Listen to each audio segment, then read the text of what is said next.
Hi and welcome to a new tech stuff episode on my channel.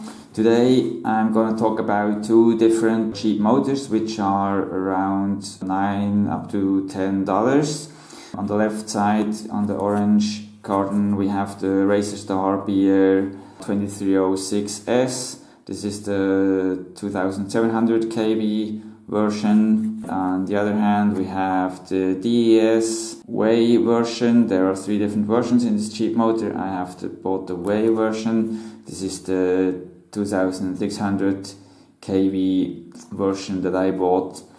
I just want to show you the differences between the motors, the specs, all around weight, and what I think about these motors. First, about the versions, you can get the Racerstar just in two different kVs. There are no different motors, it's always the same motor, same bell, but only the different windings. You can get it in 2400 kV and in 2700 kV.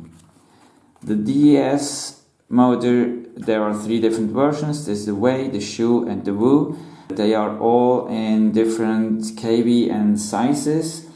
The Way version is a 2207 motor, which you can get with 2300 kV or 2600 kV. Mine is the 2600 kV version. Then we have the Shoe version. Shoe version is the 2306 size motor with 2250 kV or 2500 kV or 2800 kV. So it's the fastest of these three motors with 2800 kV if you want to get as much RPM as possible. Then on the right we have the Woo version, and the Woo version is a 2206 motor with 2400 or 2700 kV. So let's have a look what we get inside. First, the Racerstar.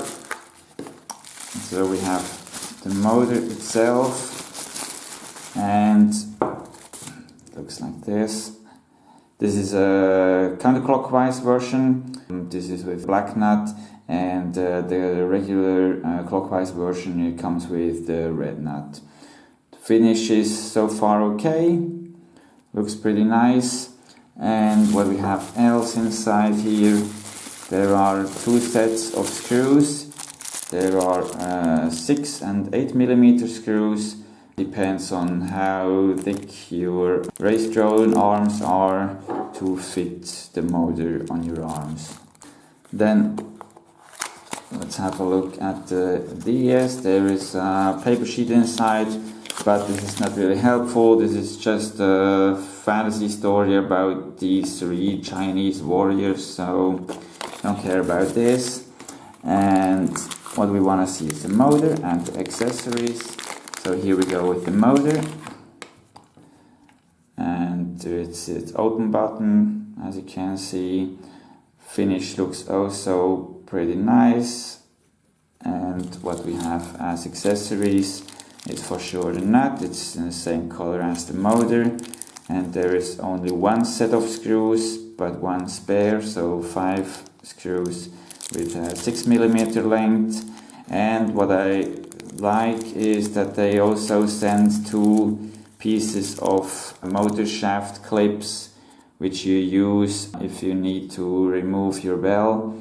These clips are always damaged if you remove them and you have to replace it with a new one. So they send 2 with them, what is a good idea. There is one obvious difference what you can see from the outside, and this is the cable length. And in my opinion, it's pretty annoying what Racerstar is doing, because they save some money to produce them as cheap as possible and put on only these super short cables. Let's have a look at the length. These are only around 7 centimeters of cables.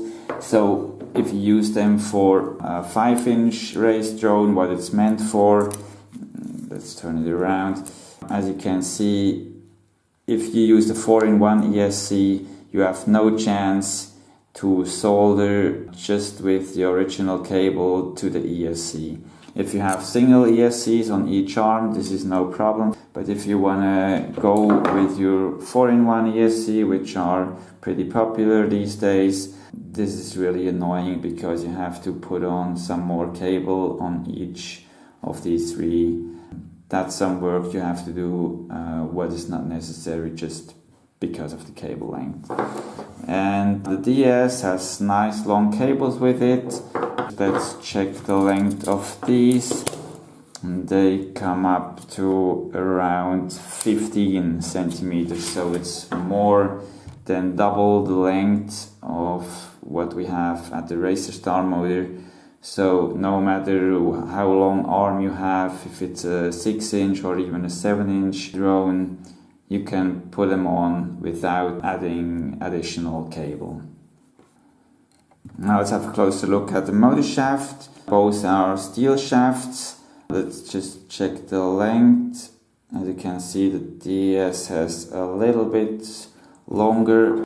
It's around 15 millimeters, so the Racerstar is around 14 millimeters. And what we can see is that the drilled hole in the center of the shaft is bigger at the Racerstar than on the DS. So the risk to bend the motor shaft is for sure higher on the Racerstar than on the DS, because this is more material on the shaft and this will be a bit stronger.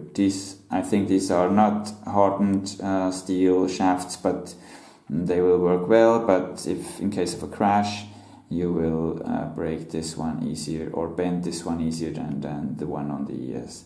This is drilled through the whole shaft, and this one is just drilled on top of the shaft. What we also already mentioned is that the Racerstar motor is available with clockwise motor direction or counterclockwise motor direction.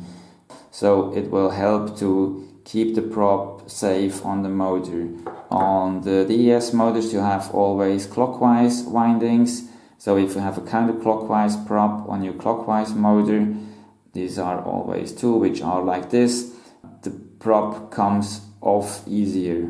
The nut will get loose easier than if you have the solution with clockwise and counterclockwise, which always can fit spinning direction of your prop. So this is a plus for the Racerstar motor. On cheap motors there is often the issue about the bearings, because the bearings are not the highest quality which are built in. I just put them both on a drone arm just to check if there is any play about the bearings, but both of them seem to be okay. I had some Racerstar Br2306S with 2400 kV, which had some play from the beginning, but this one seems to be okay. Perhaps they improved their bearings or changed their bearings, whatever. And the DES is also the same, fits perfect, absolutely no play on the bearing. Underneath the lower bearing we always have some shims on the shaft, just to avoid any play of the shaft of the bell on the stator. What I saw, which is some point I don't like, on the DES the shim is not fixed, so the thing can be moved, so this is not well centered on the shaft, and it can possibly cause vibrations, but you can center it. It also snaps a little bit in centered position, but if it keeps in place during flying, especially in case of crashes, I don't think so. So this is a little negative point, because this thing will spin with the bell, and if this is not centered, this can cause tiny vibrations. This won't be a big thing, but well, I don't understand why they weren't able to build the shaft like this, that the spacer or the shim fit perfect on the shaft. On the Racerstar, the shim is perfectly centered, no way to move it anywhere, So this is the better solution on this point for the Racerstar.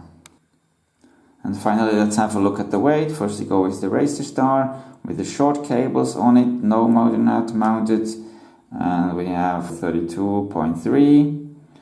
And the DS with the longer cable, 15 centimeter of cable, we are on 35 grams. So if they would have both same cable length, they will be more or less same weight. So final conclusion for these two motors. I think both are great products for around $10. They're good enough to get good GoPro footage to make your quad fly smooth, and in my opinion this is the most important thing. I will link above two links. One is from Kebab FPV, which flies the DES motors, that you can see how clean the footage is if you fly these motors. And I will link a video of a test flight I did a few months ago with the Racerstar. Also some pretty clean footage, and so I don't think that it's necessary to spend $20–25 or something for motors. Motors are exposed on the arms of the drone. If you crash, at first you will kill your props and your motors, and in my opinion it's not worth it to spend that much money for 4 motors around $100 or even more. You damage them anyway, so go for cheaper motors. These are two very good solutions, and have fun and fly relaxed because you didn't spend that much money. So that was all for today. I hope you liked the video. Give me a thumb up if you like it, comment, share, subscribe, and as always, happy flying. Bye bye.